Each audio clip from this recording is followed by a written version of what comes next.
கோவையிலிருந்து இணைந்திருக்கக்கூடிய ஷெர்லியிடம் செல்லலாம். ஷெர்லி, கோவையில் இருக்கக்கூடிய அங்கு இந்த பணியில் ஈடுபடக்கூடியவர்களினுடைய நிலை என்ன?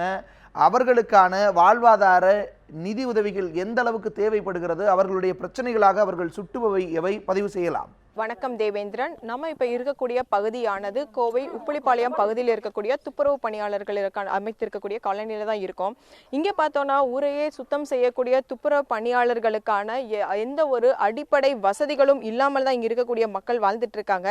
நீங்கள் இப்போ அங்கே இருக்கக்கூடிய நேரடி காட்சிகளே பார்க்கலாம். இங்கே 300க்கும் மேற்பட்ட குடும்பங்களுக்கு இருக்கின்றனர். அவர்களுக்காக இரண்டு கழிவறைகள் மட்டும் அமைக்கப்பட்டிருக்கிறது. அதுவும் எந்த ஒரு பராமரிப்பு பணியும் நடைபெறாமல் இங்கே இருக்கக்கூடிய செப்டிக் டேங்க்ல இருக்கக்கூடிய கழிவுகள் அனைத்தும் வெளியே வந்து மற்றும் இங்க பார்த்தோம்னா பன்னி போன்ற உயிரினங்கள்லாம் இங்க மக்கள் குடியிருக்க பகுதியில் கூட வருவதற்கான ஒரு நிலை தான் இங்கே இருக்கு. இதுல பார்த்தோம்னா இங்க ஒரு மக்களான ஒரு குடியிருப்பதற்கு ஒரு தகுதியற்ற இடமாகவே இந்த பகுதியானது காட்சியளிக்கிறது. இதுல பார்த்தோம்னா கிட்டத்தட்ட 300க்கும் மேற்பட்ட குடும்பங்கள் இருந்தாலும் அவர்களுக்கான ஒரு கழிவறைகள் போன்ற வசதியே இல்லை. கழிவறை இருந்தாலும் அதை பராமரிப்பதற்காகவும் அதை சுத்தம் செய்வதற்காகவும் எந்த ஒரு அதிகாரிகளும் இங்க மேம்பட்டு நடவடிக்கைகளை எடுப்பதற்கு முன்வரலன்னு சொல்லலாம். குறிப்பா இங்க இருக்க மக்கள் தங்களுடைய கோரிக்கைகள்லாம் தெரிவிக்கும் போது இந்த அதிகாரிகள் வர இந்த பகுதிக்கு மறுப்பதாகவே அவர்கள் தெரிவிச்சிருக்காங்க. இது மட்டும் இல்லாம இங்கு பல்வேறு பிரச்சனைகள் இருக்கு. குடியிருப்புகளே பார்த்தோமானால் ஒரு குடியிருப்புக்கு தகுதி இல்லாத இடமாகவே அங்க இருக்கக்கூடிய வீடுகளும் காணப்படுது. இது குறித்து இங்க இருக்கக்கூடிய பெண்களிடம் கேட்கலாம்.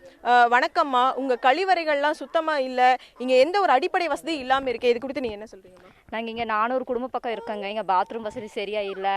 பொம்பளைக்கு 4 பாத்ரூம், ஆம்பளைக்கு 4 பாத்ரூம் தான் இருக்குது. பைப்பில் தெரியாது, தண்ணி வரதில்லை, தொட்டி இல்லை, எல்லாம் இடிஞ்சு கிடக்கு. எதுவுமே நேராக இல்லை. நாங்கள் இப்படியே தான் போயிட்டும் வர்றோம். திறந்த வெளியிலாதே போயிட்டு வர்றோம். அக்கா, இங்க ஸ்வச் பாரத் திட்டம் மூலியமா இங்க கோவையில பார்த்தோம்னா இந்த பகுதி, அதாவது இது கார்பரேஷன் லிமிட்ல இருக்கு, இந்த பகுதியில் இருக்கக்கூடிய கழிப்பிடங்கள்லாம் தூய்மை செஞ்சுட்டு வராங்க. இங்க அந்த மாதிரி பணி எதுவும் நடக்கலையா? பணி நடக்குதுங்க. பணி நடக்குதுன்னா எப்படின்னா, இப்போ வந்து நாங்களே எல்லா பக்கம் போய் சுத்தம் பண்ணுறோம். இப்போ நீங்கள் தான் எல்லா பக்கம் செய்கிறீங்க, ஏன் நீங்களே செஞ்சுக்க கூடாதான்னு கேள்வி வருதுங்க. இப்போ எங்களுக்கு இருக்கிறது சுத்தமாக நல்லா கரெக்டாக இருந்துச்சுன்னா கூட நாங்கள் சுத்தமாக வைக்கலாங்க. இப்போ வந்து எங்களுக்கு அதுமான ஒரு இதுவுமே இல்லைங்க. இப்போ டாய்லெட் இருக்குதுன்னா டாய்லெட் வெளி தோட்டத்துக்கு மட்டும்தான் நல்லாயிருக்கு. உள்ளே பார்த்தோம்னா டாய்லெட்டில் வந்து அந்த பேசின்லாம் உடஞ்சிருக்கு, தண்ணி வர்றது கிடையாது, கதவு கிடையாது, சுவிட்ச் பார் கிடையாது, லைட்டுகளும் கிடையாதுங்க. திறந்த வெளியாக தான் நாங்கள்லாம் போயிட்டுருக்குறோம். இந்த பாத்ரூம் வசதி வந்து பைப்புகள்லாம் உடஞ்சதுனால அந்த பக்கம் இந்த மலை இந்த கழிவெல்லாம் பைப் வழியாக போகிறது கிடையாதுங்க.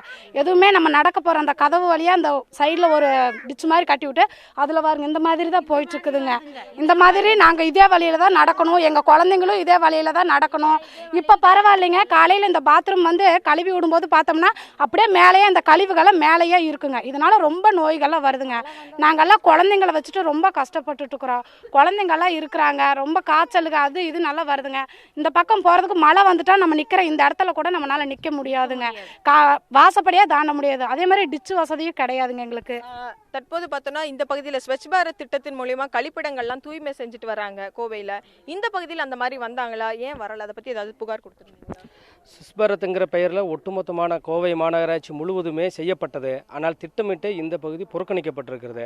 ஆனால் இங்கே அது செய்வதாக சொல்லி பெயர் பலகை அந்த ஸ்வச் பாரத்தினுடைய நேம் பிளேட்டு வச்சாங்க. ஆனால் இது கடைசியில் இருக்கிறனாலையும் அல்லது ஓரத்தில் இருக்கிறனாலையும் இது செய்யவே இல்லை. இன்னும் கூட ஒரு முக்கியமான விஷயம் என்னென்னா, இது தாழ்த்தப்பட்ட மக்கள் குடியிருக்கிறனாலேயே இது திட்டமிட்டே வந்து இது வந்து ஓரங்கட்டப்பட்டிருக்கிறாங்க.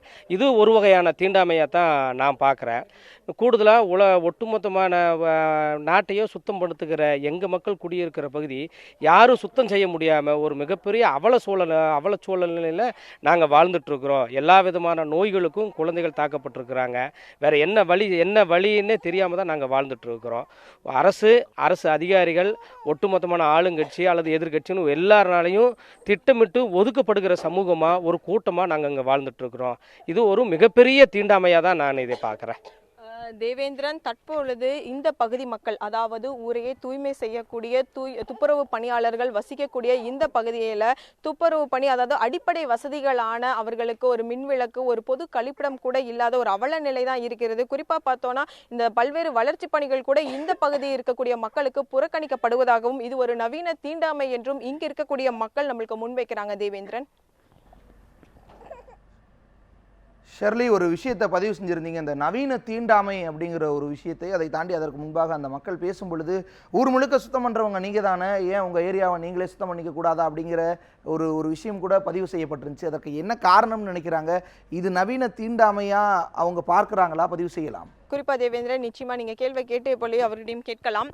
இப்ப நீங்க நவீன தீண்டாமைன்னு சொல்லியிருந்தீங்க. குறிப்பா நம்மளும் இந்த பகுதியில் இருக்கக்கூடிய மக்களை பார்க்கும்போது, ஏன் நீங்களே இந்த பகுதியை சுத்தம் செஞ்சுக்க கூடாதா அப்படின்னு அதிகாரிகள் தரப்புல தெரிவிச்சதா மக்கள் எல்லாரும் சொன்னீங்க. இதுக்கு என்ன காரணம்? அதிகாரிகள் ஏன் நடவடிக்கை எடுக்கிறது இல்லை? இல்லை, இந்த பகுதிக்கு வருவதே கூட அவர்கள் அதிகாரிகள் ஒரு சாதிய மனப்பான்மையோடு தான் இருக்கிறாங்க. இந்த பகுதிக்குள்ளார கால் வச்சு இந்த பகுதியெல்லாம் பார்க்குறது அப்படிங்கிறது இங்கே இருக்கக்கூடிய மாநகராட்சி அதிகாரிகள் செய்யணும். ஆனால் திட்டமிட்டு அவங்க யாரும் வர்றது இல்லை.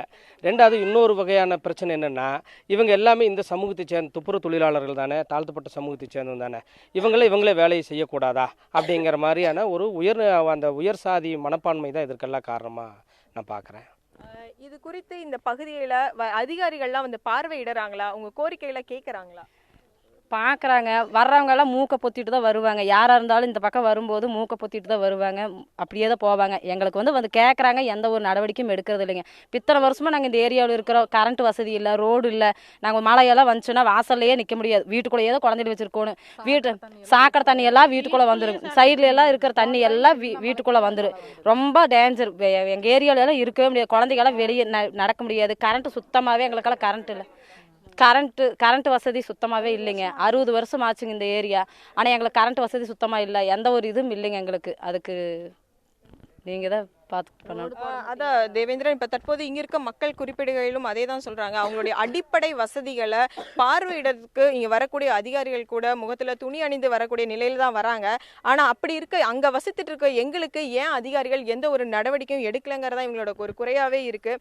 மேற்படி நீங்கள் பல்வேறு எந்தெந்த மாதிரி அதிகாரிகளை செஞ்சுருக்காங்க, அவங்க கூறிய கருத்துக்கள் எல்லாம் என்னென்ன? கார்பரேஷன்லேருந்து அதிகாரி வருவாங்க, ரோட்லேயே நின்றுக்குவாங்க, கரிசிப்புகள் கட்டிட்டு வருவாங்க. அதிகமாக வர்றதே இல்லை, நம்ம பகுதிக்கு வர்றதே இல்லை. வந்தாலும் எதுவுமே பண்ணி கொடுக்குறதில்ல. ஏசியெல்லாம் வந்து வந்தால் ரோட்லேயே நின்று போயிடுவாங்க. உங்கள் மக்கள் நீங்களே பண்ணிக்காங்க, நீங்களே இந்த வேலைகளுக்கு போகிறீங்களா, நீங்களே பண்ணிக்காங்கன்னு தான் சொல்கிறாங்க. யாரும் எந்த டிச்சியாக எந்த சுகாதாரமாக போகிற மலமெல்லாம் வந்தால் ரொம்ப மோசமாக டிச்சு பிரச்சனை ரொம்ப மோசமாக இருக்குது. இப்போ என்ன பண்ண அரசு சார்பில் உங்களுக்கு என்ன பண்ணி தரணும்னு நினைக்கிறீங்க சார்? நாங்கள் வீடுக டிச்சுக எல்லாம் ஒழுங்காக கட்டி கொடுத்தா எங்களுக்கு அதே சந்தோஷமானதுக்கு. எதுவுமே பண்ணுறதில்ல எங்களுக்கு. பாத்ரூம் வசதி எல்லாம் பொம்பளைகள்லாம் பயங்கரமாக ரொம்ப மோசமாக இருக்குது. கரண்ட் இல்லை, சாக்கடை பிரச்சனையும், ஒரே சுமல் பயங்கரமான நாற்று. அதிகாரி எந்த அதிகாரி வர்றதே இல்லை. மழை வந்துச்சுன்னா டெங்கு காய்ச்சல், ரொம்ப காய்ச்சல் அதிகமாக இருக்குது. எந்த சைடுமே வர்றதில்லை. வந்தாங்கன்னா அப்படியே நின்று அப்படியே போயிடுவாங்க. எந்த உள்ளேயே வந்து பார்க்குறதில்ல. எங்கள் எல்லாம் ஒரு ஒதுக்கப்படுற மாதிரி. வீடுக்கு பிரச்சனை, கரண்ட் இல்லை, கரண்ட் சுத்தமாகவே இல்லை. தற்போது தேவேந்திரன், இங்க இருக்கக்கூடிய மக்கள் தெரிவித்தது போலவே நம்ம இன்று அதிகாலை முதலாவது இந்த பகுதியில தான் இருக்கோம். குறிப்பா பார்த்தோம்னா இப்ப நம்ம நின்றுட்டு இருக்கக்கூடிய பகுதியானது இந்த மக்களுடைய குடியிருப்புக்காக அமைக்கப்பட்டிருக்க ஒரு பொது கழிப்பிடம். கிட்டத்தட்ட இந்த பகுதியில் ஒரு நிற்க கூட முடியாத ஒரு சூழல் தான் இருந்தது. நம்ம இங்க நேரலைக்காக இந்த பகுதி மக்களுடைய குறைகளை எடுத்து சொல்றோம் அப்படின்னு தெரிஞ்சதுக்காக இங்க இருக்க பகுதி மக்கள் அனைவரும் ஒன்றிணைந்து இந்த பகுதியை சுத்தம் செஞ்சாங்க தான் நம்ம குறிப்பிடணும். ஏன்னா அந்த அளவுக்கு இந்த இடங்கள்ல அனைத்து மோசமாக இருந்தது. இந்த பகுதி மக்களே தான் அதை பராமரிக்கக்கூடிய நிலையில இருக்கு. இவங்க என்ன தெரிவிக்கிறாங்கன்னா, இந்த இருக்கக்கூடிய இடங்களை நாங்களே தூய்மை செஞ்சுக்கிறோம், ஆனா அதுக்கான ஒழுங்கான கட்டமைப்பு வசதிகளை அரசு தானே ஏற்படுத்தி தரணும் அப்படிங்கறதா இங்க இருக்கக்கூடிய மக்களின் ஒரு கோரிக்கையாகவே இருக்கிறது. தேவேந்திரன்.